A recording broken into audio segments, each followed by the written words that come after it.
Here's a question about Francisco Lindor.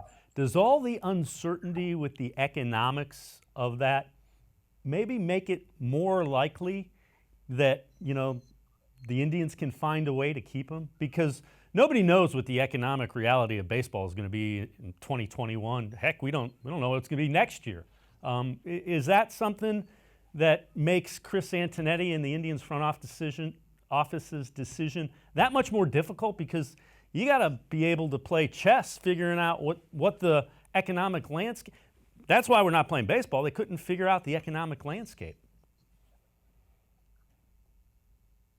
Yeah, absolutely. I think this is going to make it a little bit harder. And it's not even just harder in the off season or whatever. I think it's going to be hard right now just because they're going to go into the new trade deadline, which is August 31st, and they're only going to have about 35 games to evaluate where they're going to be in the standings, to evaluate where they could end up being by the end of the year. Would it be beneficial to keep Lindor? To try to make a postseason run this year, because you just don't know what can happen in such a short amount of time.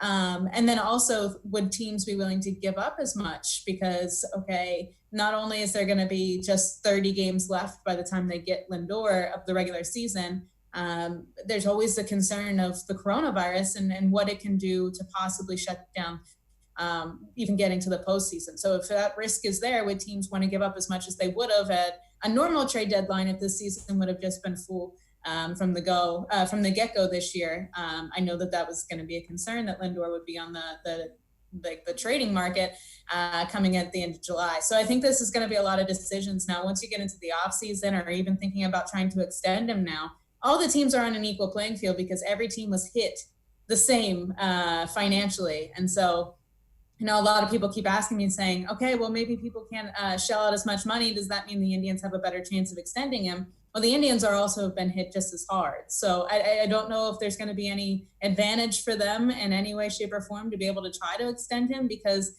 they're going to have to be taking the same type of pay cut of what they can afford and what they can't afford as every other team. So I don't know.